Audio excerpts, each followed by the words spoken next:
बारिश में जुड़वा बहू के चाय पकौड़े। कितनी अच्छी खुशबू आ रही है ना बबीता, मैं आलू और गोभी के पकौड़े से।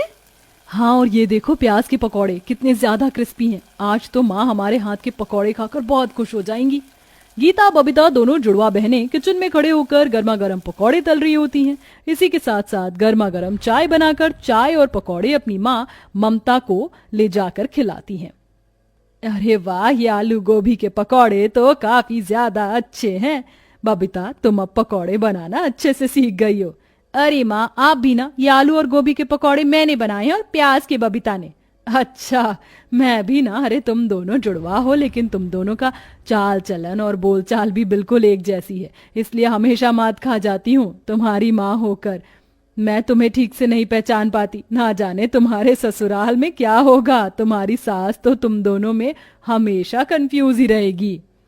अपनी माँ की बात पर दोनों बहनें हंसने लगती हैं। ऐसे ही समय गुजरता है और ममता जल्दी ही एक ही घर में अपनी दोनों जुड़वा बेटियों की शादी कर देती है। शादी के बाद दोनों बहनें अच्छी बहू होने के सारे फर्ज निभाती हैं और घर की सारी जिम्मेदारी को भी संभालती हैं। वही दोनों के पति रंजीत और मोहन एक बड़े से होटल में काम करते थे, जिससे उनके घर का खर्चा अच्छे से निकल जाता था। ये देखो गीता, मैं तुम्हारे लिए कितना सुंदर ब्रेसलेट लेकर आया हूँ।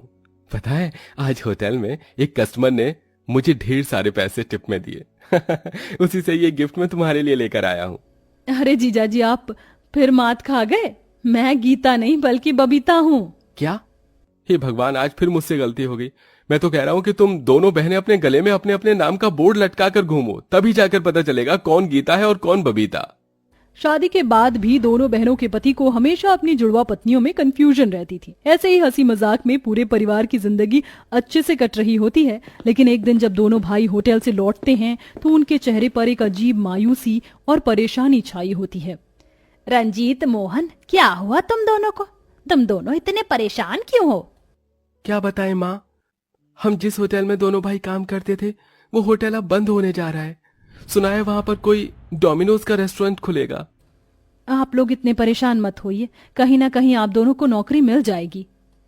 दोनों भाई काफी दिनों तक कई सारे होटल और अलग अलग जगह पर नौकरी ढूंढते हैं, लेकिन कहीं पर भी उन्हें नौकरी नहीं मिलती, जिसके चलते अब दोनों भाई ज्यादातर उदास रहते हैं।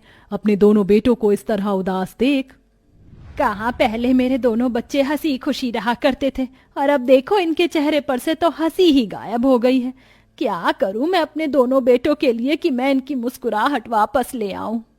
सुशीला इतना बोल ही रही होती है कि तभी वह देखती है कि बारिश का मौसम आ चुका है और बहुत तेज बारिश हो रही है, जिसे देख सुशीला भागी भागी अपनी दोनों जुड़वा बहू के पास आती है।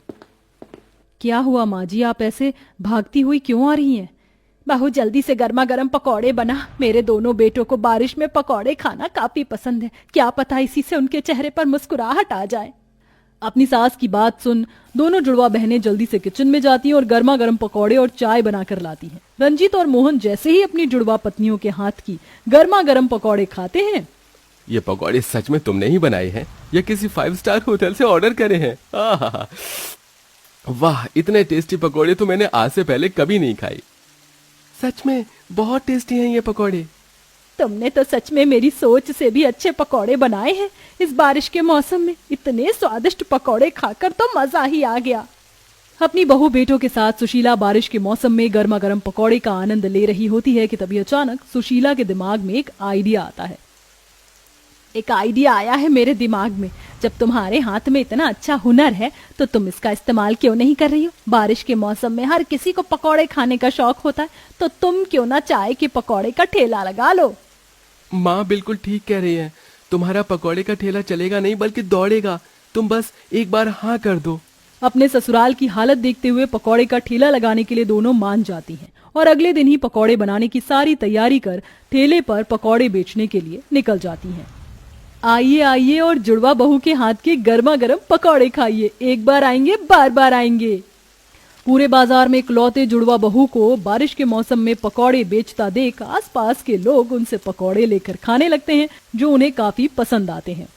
अरे भाई, ये पकौड़े तो बहुत स्वादिष्ट हैं और साथ में ये गर्मा गर्म चाय ने तो इसका स्वाद दुगना कर दिया है। अरे सच में आप लोग बहुत टेस्टी चाय पकौड़े बनाते हैं। एक और प्लेट पकौड़े दीजिए और हाँ, सारे मिक्स करके पैक भी कर दीजिएगा। आज तो मेरे बच्चे बारिश के मौसम में इतने टेस्टी पकौड़े खाकर बहुत खुश हो जाएंगे। कस्टमर को अपने पकौड़े की तारीफ करता देख दोनों जुड़वा बहनें काफी खुश होती हैं, जिसके चलते पहले दिन ही उनकी काफी अच्छी कमाई होने लगती है। पकौड़े के स्वाद के साथ साथ जुड़वा होने की वजह से भी लोग उन्हें देखने के लिए उनके ठेले पर आते और गर्मा गर्म पकौड़े भी खाते, जिससे दिन पर दिन उनकी कमाई बढ़ने लगती है और कुछ दिनों में दोनों जुड़वा बहू का पकौड़े का ठेला दौड़ पड़ता है। वहीं दूसरी तरफ, अरे ये कैसे पकौड़े दिए हैं तुमने हमें, हैं? एक तो इतने ठंडे, ऊपर से कोई स्वाद भी नहीं है, सारे पैसे बर्बाद। इतना बड़ा होटल तो खोल दिया लेकिन स्वाद रत्ती भर भी नहीं है। इससे अच्छा तो वो दोनों जुड़वा बहू का पकौड़े का ठेला है। क्या पकौड़े बनाती हैं दोनों। वो कस्टमर सेठ राजेश के पकौड़ों की बुराई कर सीधा जुड़वा बहू के पकौड़े के ठेले पर पहुंचता है और वहां से जी भर के पकौड़े खाता है। कुछ दिनों में दोनों जुड़वा बहू का पकौड़े का ठेला अब इतना फेमस हो जाता है कि कुछ लोग तो वहां ब्लॉगिंग करना भी शुरू कर देते हैं। देखिए गाइस, ये वही जुड़वा बहू का चाय पकौड़े का ठेला है जिसके पकौड़े खाने के लिए हम दूर दूर से आ रहे हैं। अगर आपको भी इनके पकौड़े खाने हैं तो मुझे कमेंट में जरूर बताइएगा, एड्रेस में पिन कर दूंगा। सोशल मीडिया की वजह से दोनों जुड़वा बहू पकौड़े के लिए काफी ज्यादा फेमस हो जाती हैं। अगर ऐसा ही रहा तो ये दोनों जुड़वा बहनें तो मेरा होटल बंद करवा देंगी। कुछ ना कुछ तो मुझे करना होगा। अपना होटल बंद हो जाने के डर से राजेश भाड़े पर कुछ गुंडों को लेकर दोनों जुड़वा बहू के पकौड़े के ठेले पर पहुंचता है। तुम लोग कौन हो और यहाँ क्या कर रहे हो? चुपचाप से अपना ये पकौड़े का ठेला बंद करो और यहाँ से निकलो, आइंदा यहाँ दिख मत जाना। ये क्या दादागिरी है तुम लोगों की? हम यहाँ ठेला लगाने के लिए हर हफ्ते पैसे देते हैं, फ्री में नहीं लगाते। हम अपना पकौड़े का ठेला यहाँ से नहीं हटाएंगे, जो करना है कर लो। अरे लगता है लातों के भूत हैं, प्यार से नहीं मानेंगे। दोनों गुंडे लठ से मार मार कर गीता और बबीता का पकौड़े का ठेला तोड़ देते हैं और सारे सामान को भी नीचे फेंक देते हैं। देख लिया मुझसे पंगे लेने का नतीजा। इस बार तो सिर्फ ठेला तोड़ा है, अगर आइंदा इस मार्केट में दिखाई दी तो तुम दोनों की हड्डियां तोड़ दूंगा। राजेश और उसके गुंडों की बात सुन दोनों जुड़वा बहनें रोते हुए अपने घर आती हैं और अपनी सास और पति को सारी बात बताती हैं। उन लोगों की इतनी हिम्मत, मैं उन्हें छोड़ूंगा नहीं। रुक जाओ, तुम दोनों जानते भी हो वो राजेश कौन है। कई गुंडे लोगों से उसका कनेक्शन है। अगर कल को उसने तुम्हें या मेरी बहू को कुछ कर दिया तो क्या होगा? कल से तुम्हें उस बाजार में ठेला लगाने की कोई जरूरत नहीं है, तुम कहीं और ठेला लगाओगी। अपनी सास की बात मानकर दोनों जुड़वा बहुएं दूसरे बाजार में ठेला लगाती हैं, लेकिन इस बाजार में लोगों की ज्यादा चहल पहल नहीं होती है, जिसके चलते ठेला बहुत ही कम चलता है और ऐसे ही कई दिन गुजर जाते हैं। अब हर रोज की तरह दोनों बहुएं पकौड़े बिकने का इंतजार कर रही होती हैं कि तभी उनके पास एक रमन नाम का लड़का आता है। अरे दीदी, आप दोनों यहाँ अपने उस बाजार में अपना पकौड़े का ठेला लगाना बंद क्यों कर दिया? पता है, मैं अपने दोस्तों के साथ कई बार उस बाजार में आया था, लेकिन मुझे आपके पकौड़े का ठेला दिखा ही नहीं। रमन के पूछने पर गीता बबीता उस राजेश की सारी बात बताती हैं, जिसे सुन रमन को राजेश पर बहुत गुस्सा आता है। दीदी, आप दोनों और मुझे ये बताइए, जब उसके गुंडे आपका ठेला तोड़ रहे थे तो आसपास कोई ऐसी दुकान थी जहाँ सीसीटीवी कैमरा लगा हो? हाँ, थोड़ी दूर पर मेडिकल की स्टोर था, वहां पर लगा हो सकता है। बबीता के कहने पर रमन जैसे ही मेडिकल स्टोर पर जाता है कि सीसीटीवी कैमरा लगा हुआ देखता है और उस दिन की सीसीटीवी फुटेज निकलवाता है जिस दिन गुंडों ने ठेला तोड़ा था। रमन उस फुटेज को लेकर सीधा पुलिस स्टेशन में जाता है और अब अपने कुछ दोस्तों के साथ राजेश के होटल के बाहर जाकर नारा लगाना शुरू कर देता है।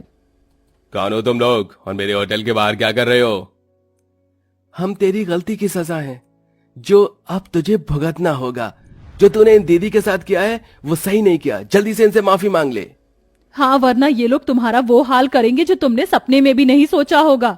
जानते भी हो किसे धमकी दे रहे हो? बबीता की बात सुन राजेश उसे मारने के लिए आने वाला होता है कि तभी सभी लोग अपना फोन निकालकर उसकी वीडियो बनाने लगते हैं। थोड़ी देर में पुलिस भी आ जाती है और राजेश को पकड़कर ले जाती है। रमन, तुम्हारा बहुत बहुत शुक्रिया। अगर तुम ना होते तो हम कभी भी राजेश को उसकी गलती की सजा नहीं दिलवा पाते। दीदी, ये तो मेरा फर्ज है। अब आप जल्दी से अपना दोबारा से पकौड़े का ठेला लगाइए, मुझे आपके हाथ के बने हुए गर्मा गर्म पकौड़े खाने हैं। रमन की बात सुन दोनों जुड़वा बहुएं काफी खुश होती हैं, जिसके बाद अब दोनों जुड़वा बहुएं फिर से मिलकर अपना पकौड़े का ठेला लगाती हैं और कुछ दिनों में अब वो अपना होटल खोल लेती हैं और अब सब हंसी खुशी रहने लगते हैं।